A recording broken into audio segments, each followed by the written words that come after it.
Let's start with our discussion on language and linguistics, how human language began. Yes, that's the first topic. It's quite amazing that even today, no one knows from where these languages came, how humans first started speaking to each other. Scientists and researchers have come up with several theories to explain this mystery, to explain there are a lot of hypotheses about the mystery of language, how we started speaking. Okay, so no one knows that, but again, there are some theories which tells us how we started speaking. First, let's look at what many religions tell us about how language began. This is called the divine source theory. Many religions believe that a language was a special gift from the gods to human beings. For example, in Christianity, in Christian tradition, when God created Adam and Eve, whatever Adam said, it became. So Adam said, something to the liquid like water, he said water, so the word became water. So different religion has different theories. In Hindu tradition, we believe that the goddess Saraswati created all these words. If she saw a liquid, she said pani, and it became the word pani. She said sher, and it became the word sher, lion. Okay, so different religion has different theory, and that is known as divine source theory. Another interesting idea about how language started is called through the natural sound theory, the bow wow theory. This theory suggests that the first words came into early human beings by copying the sounds they heard around them. Like snake produced the sound of hiss, bee produced the buzzing sound, and if you drop a heavy material, heavy thing from the top, and there is a noise of bang. So according to this theory, we started speaking by copying these sounds from the nature. So that's natural sound theory. It is also known as bow wow theory. For example, when we hear a dog barking bow wow, then we might have started using the sound to talk about the dogs, to create a lot of different sounds through the help of the natural sounds that we hear around us.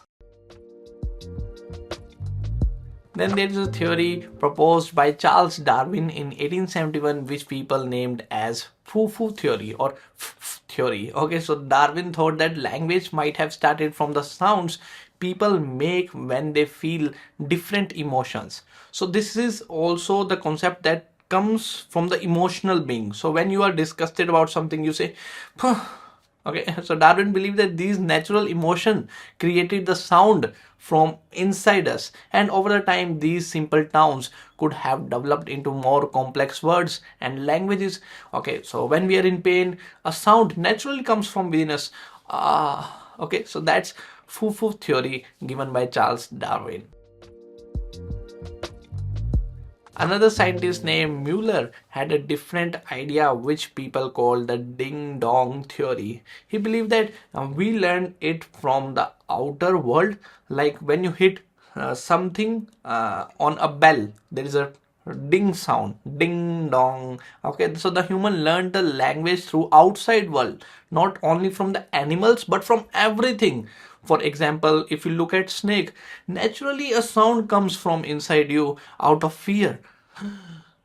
So Mueller believed that when early humans saw something, their minds automatically created a specific sound. It is not about copying the sound from the nature, but it is about creating the sounds automatically that is coming from inside. So that is ding dong theory, and it happened naturally. So Mueller thought that there is magical or natural connection between the world outside and the human beings inside. So we learn the language automatically. While we don't know how the language started, but we know that we wanted to share our emotions and a lot of other things. We wanted to share important information like our emotions, anger.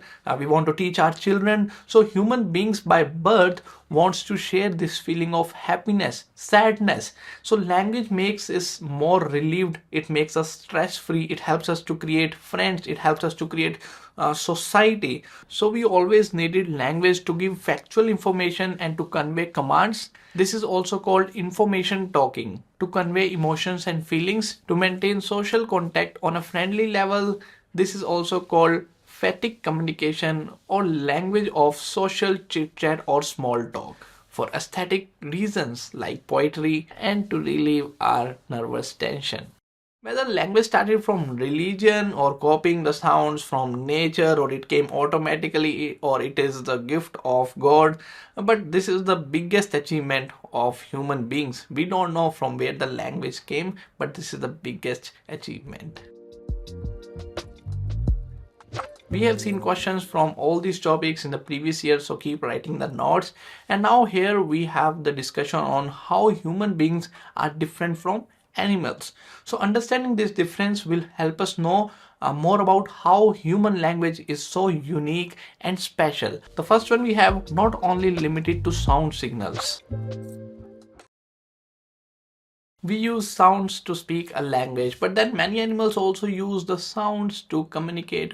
For example, birds do chirping, dogs bark, cat do meow meow meow. Okay, so what makes us different is not the sound signals but also the sign language, because we can use sign signals also with the help of writing. Like we can write, that is also a sort of language. Blind people can even read with their fingers using braille. So our language is not only limited to sound signals, but we use sign language which animals cannot do, and that what makes us unique, human language unique.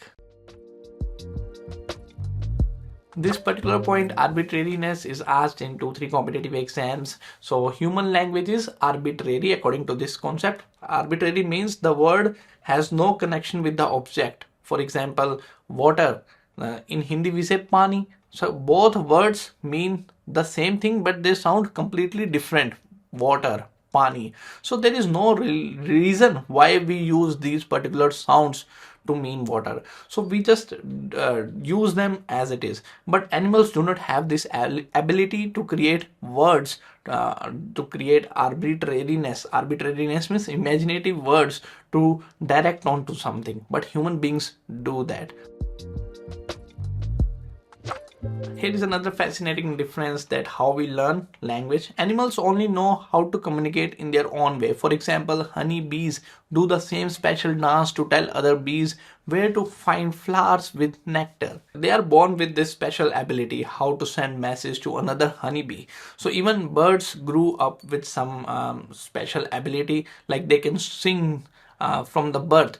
But human beings human beings need some sort of environment to learn the language. Birds by birth do not require environment to sing a song. They are built up, they are born with some sort of ability, all these animals. Human language is very different. If a human baby grows up without hearing, he won't learn to speak on his own way. If we do not have ears, we cannot speak. You see, that's why we say deaf and dumb. A deaf person cannot speak. So small children, small babies who are just born need people around them who can talk to them, and whatever environment we are born, we learn the same language. For example, if I am born in a Spanish family, I could have learned the Spanish language. And it is also a mesmerizing that how a 3-year children can learn so much complex grammar at the age of 3. This is amazing. At the age of 5, children can fluently talk in mother tongue. How does it possible? So the famous scientist named Noam Chomsky said we are born with language acquisition device, or LAD. According to Noam Chomsky, we are born with LAD. This is a special language learning tools in our brain. So this tool only works when we are exposed to an environment, to people. So if I born in a Spanish family, I will get the environment of Spanish people, and this tool gets activated and I automatically start learning the Spanish language. So we are born with language acquisition device in our brain, and we need some sort of environment to get this LAD gets activated. That's how human language is different from animal language. Animal language does not need any environment or people around them to get it activated, their natural sounds. But human beings require some sort of environment to learn the language in the beginning as a baby, as a child. Next point is displacement, which simply means that we have the ability to talk about things that are not in front of us. We can displace in time, we can talk about present, we can talk about future, we can talk about past, we can talk about last summer vacation, but animals cannot do that. They cannot have that ability to talk something which is not in front of them. So animals are only fixated on the present moment. For example, a dog can only bark for different situation, but they are always the same bark. But we are humans, we can completely create new sentences that no one has ever said before. So right now I am creating this unique combination of words and helping you understand these videos, these topics in a unique way. So that's the human ability, that's the unique ability of human communication. So we can combine different words to create more and more things. Displacement means we can talk about any time, we can talk about past, present and future. We can combine different words to create a lot of words from one sound. For example, pat. Pat is a word, okay? I can create a lot of words from this particular sound. Pat, chat, lat, that, sat, cat, mat, shat, sat, bat. Okay, so this is the unique ability of human being, duality, okay, double articulation. We can create n number of words, but animals cannot do that. So that's the unique ability.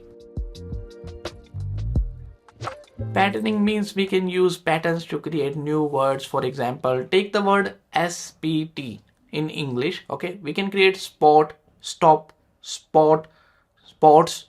Okay, a lot of words can be made by doing the patterns between the alphabet SPT. But then we have some language created rules and we have to depend on those created rules. Animal language does not have those rules. For example, SPT.